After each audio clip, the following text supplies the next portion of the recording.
Roger Biff aqui. Boas-vindas ao meu canal no curso de UI Design com Figma, da teoria à prática. Vamos lá. Na aula 2 nós vamos falar sobre formatos. E o que são formatos, né? Basicamente, formatos são os tamanhos de tela. E esse aqui abaixo, no exemplo, são alguns tamanhos de tela para os quais você pode projetar. E qualquer uma dessas resoluções aqui, desses tamanhos, eles são divisíveis por 8. Nós vamos ver adiante agora. Tá? Nós temos formato de celulares, dispositivos móveis, de tablet e de computadores, notebooks. Falando sobre o 8, o número 8 ocupa muitas partes importantes no mundo tecnológico. Bits e bytes, 8 bits equivalem a 1 byte. O sistema binário e o sistema hexadecimal, eles funcionam em cima de uma base 8. E também funciona para UI design. Por isso que é utilizado telas que são múltiplas de 8, que é a soma do 128, mais o 64, mais o 32, mais o 16 e assim por diante. Não é o foco aqui da aula, mas só para vocês terem esse entendimento. Um exemplo de uma página web onde está usando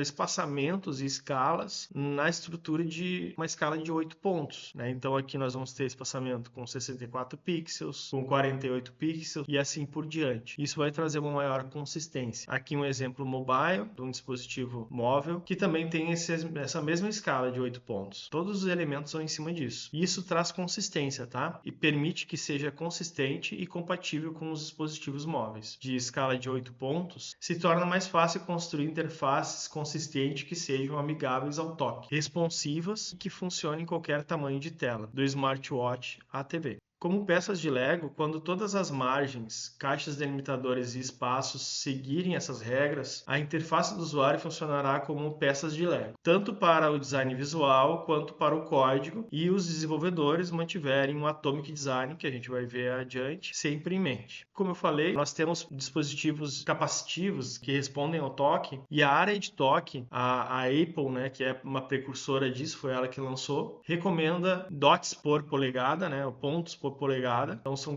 um quadrado de 44 pontos por 44 pontos, e o Google recomenda 48. Então a gente fica aí entre 44 e 48 como alvo mínimo de toque. Ou seja, traduzindo isso, se for fazer um botão, ele tem que ter no mínimo 48 pixels de altura, no mínimo, né? Ah, mas o meu botão tem mais. Tudo bem, mas ele não pode ser menor que isso, porque daí pode dificultar para a pessoa que tem um dedo maior e tal. Vai ser um problema de usabilidade e de acessibilidade também, tá? Então, ambos funcionam, mas depois de alguns anos projetando aplicativos, eu posso dizer que o 48 por 48 é a forma mais compatível e consistente. Isso é o meu relato, tá? E na próxima aula, nós vamos falar sobre acessibilidade. Então, vamos entrar no detalhe nesse assunto que é muito importante. Nos vemos na próxima aula, mas não esquece de deixar seu comentário, clicar no sininho para saber quando eu lançar a próxima aula. Nos vemos na próxima. Um abraço.